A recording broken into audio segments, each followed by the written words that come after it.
Let's do it. Let's talk about the airbrush.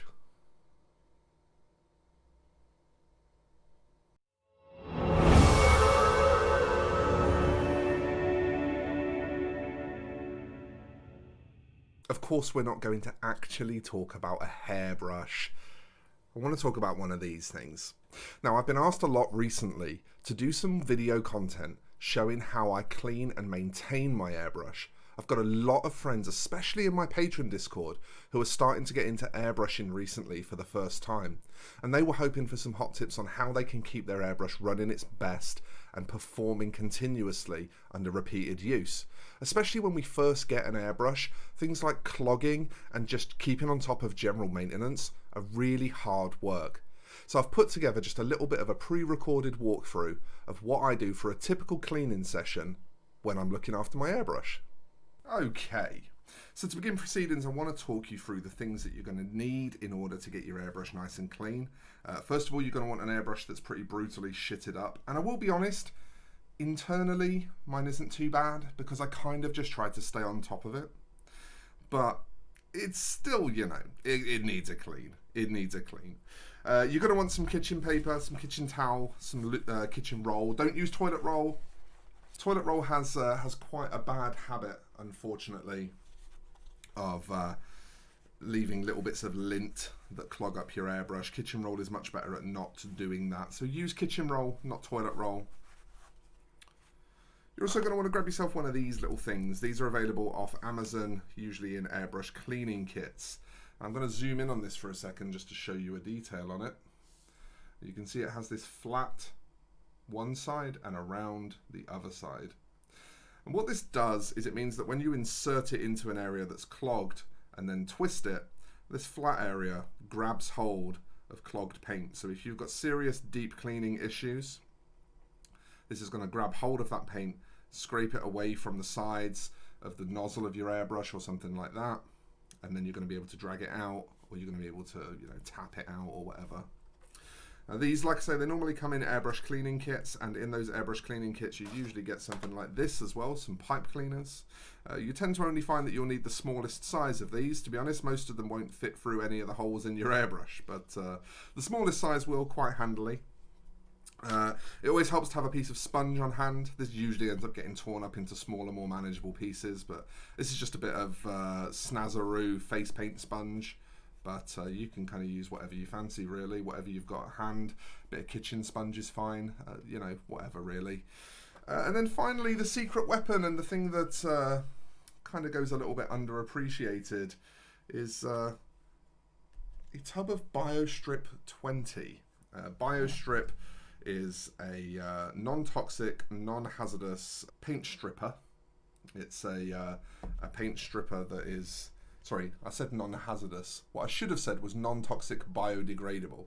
It can still be harmful because it is a bit of an irritant. I believe they use concentrated citric acid to make it effective. I believe.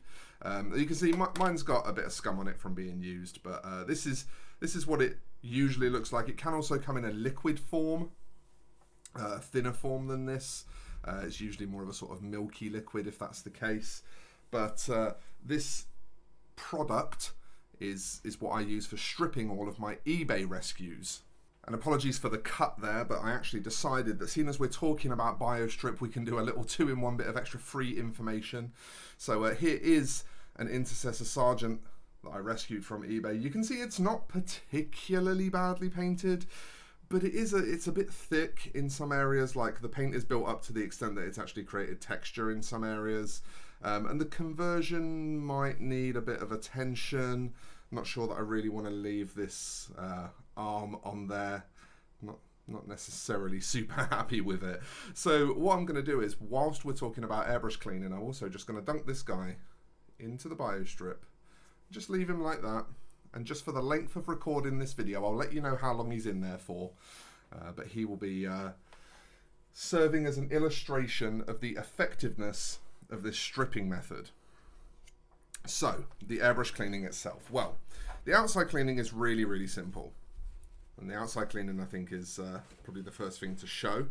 So you just grab yourself some of your tissue, your kitchen roll,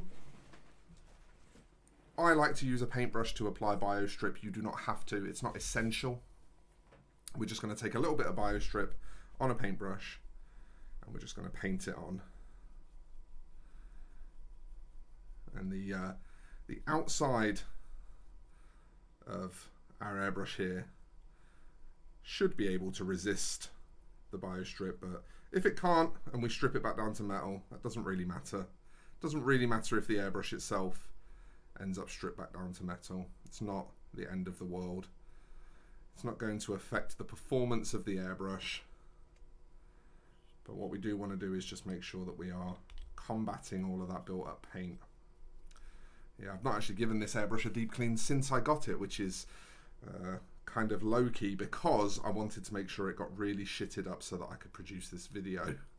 So yeah, if this airbrush looks particularly dirty, it is because I wanted to be able to show some effective cleaning for you. But that does also mean that I have no idea if this coating that's on it will react with the BioStrip or not. I don't think it's a straight up paint. I think it's like an electro powder coat or something. So I don't think it will react with the BioStrip, but it is hard to be sure. So if we're just getting built up external paint off, just lathering on some BioStrip like that is a good start. Get it on there and we'll just leave it for a few minutes. So I'm going to put another cut into the video now, just while I give this a couple of minutes to work its magic. Okay, so I gave this about 5 minutes, and after about 5 minutes, you can already see that the paint's starting to come off here onto the tissue, but we're just going to give it a good thorough wipe down now. And what we should see is that the majority of the surface paint has disappeared. So that's kind of the quick and easy way for getting the cup and the outside surface of our airbrush nice and clean, nice and quickly. Now I'm just going to run to the bathroom and just wash off the excess of this. So there'll be one more quick cut, but as you can see, that has completely removed all of the paint from the outside, no problem whatsoever. It hasn't struggled. Anything that's in these grooves here, it's not going to cause you any upset, so we don't really need to worry about that. So let me just go and wash the excess off of this, and then when we come back, we'll start talking about getting the internal workings back into a nice order. Okay, so now that I'm back, the first thing I want to do is just give this a quick field strip. So in the case of my Reaper Vex airbrush, which is based on a Badger Patriot 105 Extreme, I actually need to remove my needle before I can do any disassembly. So that's my needle out, and as you can see, my needle is also kind of filthy. Then I can take off the back assembly, and the pin retainer or the needle retainer has come off with that, so that's fine. Now I don't need to get into my trigger mechanism to do any cleaning here. My trigger mechanism I know is it's running nicely. I can feel that it's running nicely. If as part of my maintenance I wanted to get into my trigger mechanism to get any paint out of this area, I just unscrew from here, and then when we do the cleaning process where we flush through this with a pipe cleaner, we just go in from the back as well to clean the back. But I don't need to do that today, so I'm not going to waste your time by showing you something that is exactly the same as how we do it from the front and just from a different direction. So I'm going to keep the video a little bit more concise. Now in terms of the front parts of the assembly, this is the tip protector. The tip protector is literally designed to do exactly what it says, protect the tip. This again is a part that you don't have to keep particularly well maintained. The hole that's in it is usually way bigger than the needle. You can see the size of the hole there. It is way, way bigger than the diameter of the needle. So this is going to take a really long time to clog up, and it's, as a result, very low maintenance. Generally just a quick sort of sweep through every now and again with a bit of tissue is enough to just keep this in good working order. So again, I'm not going to worry intensely about this. And then this is the nozzle retention section.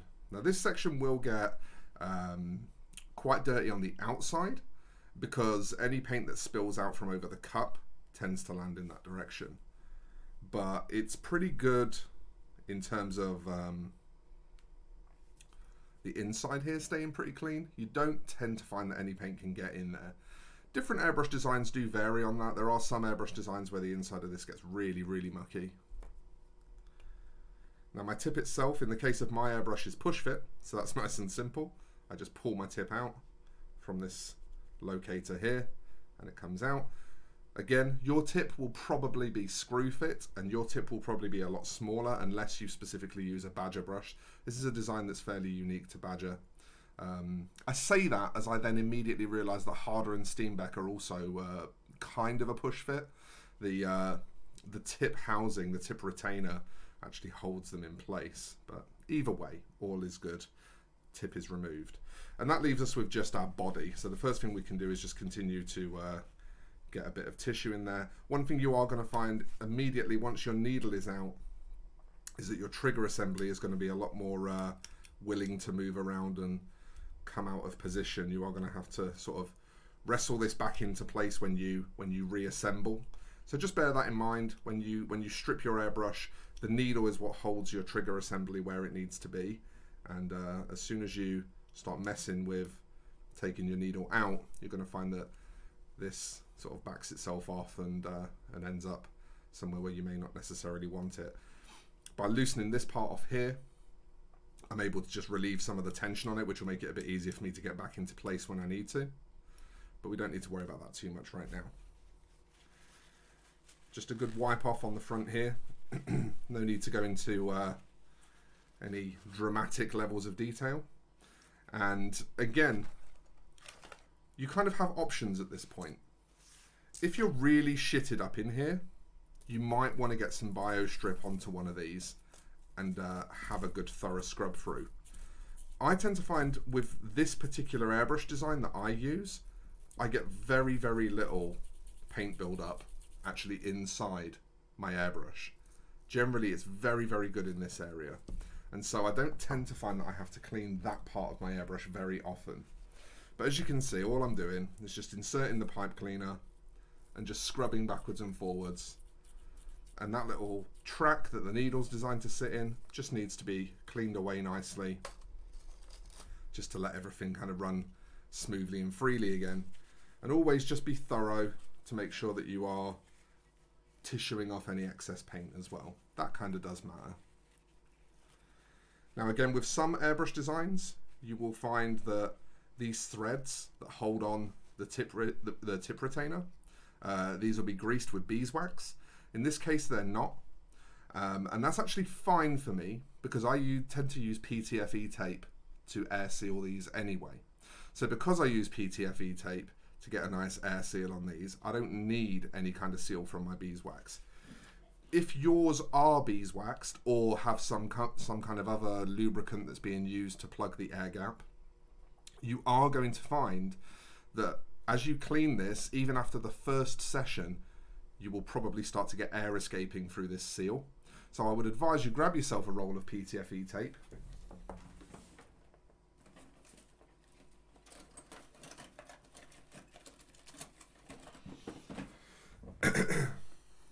Which looks like this. It's very cheap, it's very affordable. You can get this off Amazon for about £1 a roll. And it has this sort of self-adhesive property to it. It's also known as plumber's tape sometimes, but it's very, very good for just clogging the air seals in those threads, making sure that you don't get air leaks, which can really affect your airbrush performance.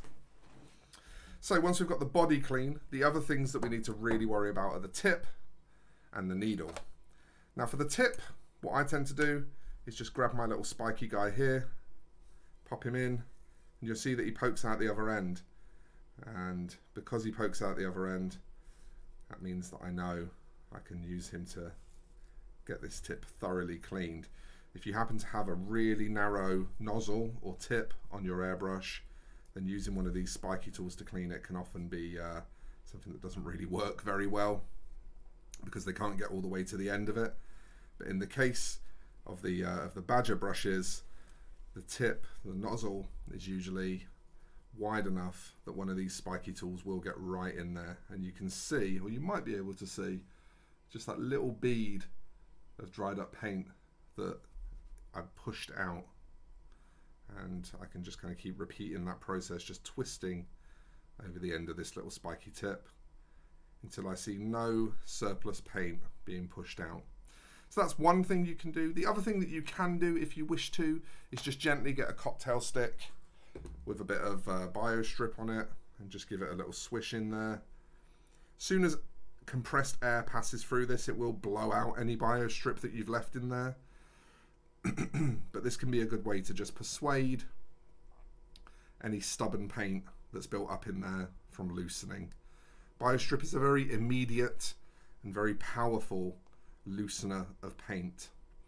One of the best things about using it to clean with is that it will just completely remove any grip that paint has on whatever it's stuck to, and very, very quickly. You can see if I run my cleaning tool through again now, whereas I wasn't producing any little beads of built up paint before, you can now see that there is one there, just on the very tip there. So using that BioStrip definitely found a little bit of extra built up paint in there that otherwise I may have left uncleaned. So it was a good idea just to get in there. And again, you can get that out just with one of these pipe cleaners, or just by blasting it with compressed air once that's done. Finally, the needle, and again, this is another place where BioStrip just becomes immediately very, very useful. All I'm going to do is submerge the needle. Reminder that we are also stripping a Space Marine during this video, just to show you the power of BioStrip as a stripping agent.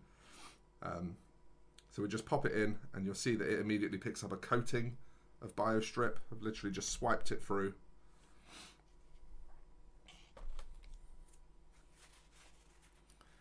And then doesn't even really need much in the way of soak time. A little bit of back and forth scrubbing, and what was once a filthy, dirty, horrible airbrush needle is now a beautiful, brilliant, clean and shiny piece of metal. That is a pretty wonderful thing. So that's all clean. Let's do a quick bit of reassembly now.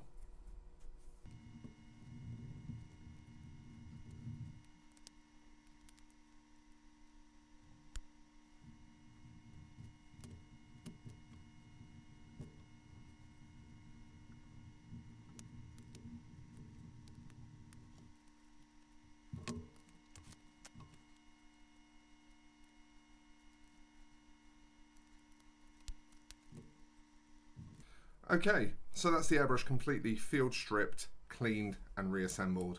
Everything feels like it's running better now. But the last thing that I want to do is just flip the compressor on, get some air running through this, and just double check that it's spraying cleanly just by running some airbrush cleaner through it. So let's do that. Okay, so we've just got a little dribble of Vallejo airbrush cleaner, and as you can see, we are running beautifully clean, absolutely beautifully clean. The jet is controllable.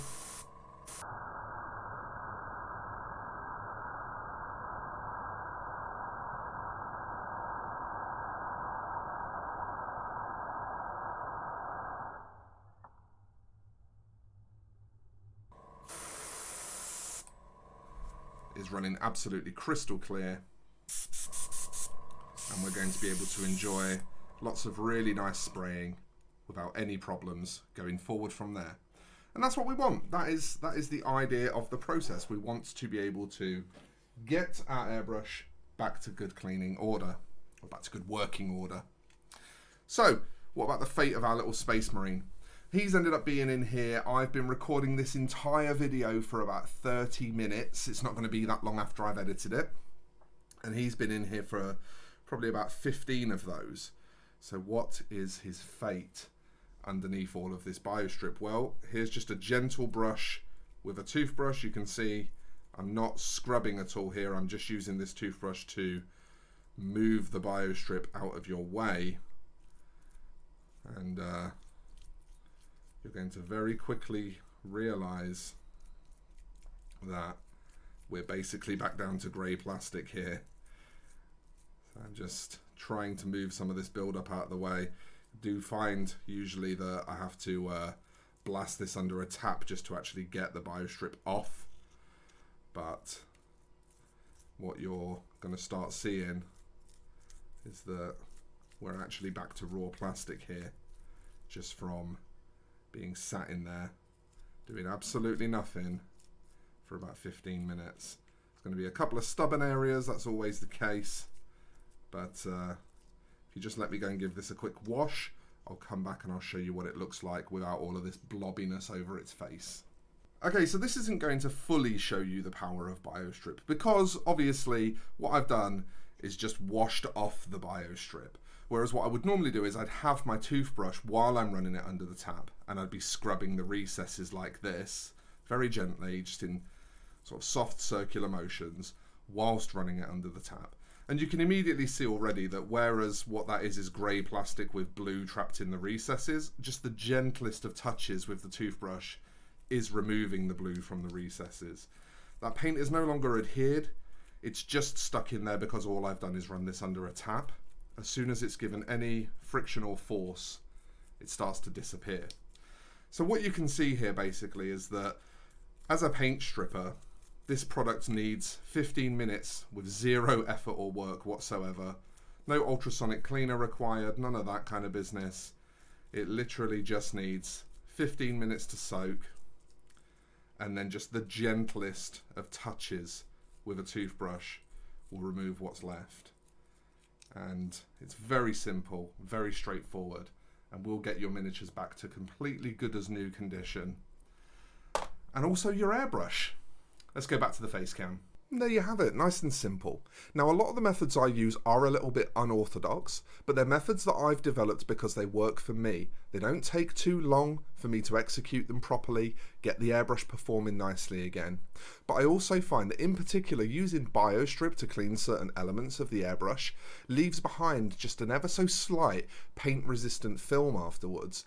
And I find that that means that I can go a little bit longer between maintenance sessions with my airbrush. And so that's something that I've developed and incorporated into my cleaning routine because I think it actually has some real long-term benefits. Obviously, there's going to be a few things that you do differently or that I've missed, and feel free to comment those because I always love talking shop when it comes to the airbrush. It's a fantastic tool that I really enjoy working with, and having any opportunity to discuss it is just a time to have fun for me. So if you liked the video, then please do give it a thumbs up to let me know that you liked it. And you can of course subscribe to the channel and enable notifications if you wish to stay on top of what I'm doing here on YouTube and get notified when new videos come out. I do also have a Patreon which you can pledge to support the channel and the creation of these videos. Pledging starts from just $1 a month, so if you're interested in that, there will be a link below in the description, as well as a link to all of my social media.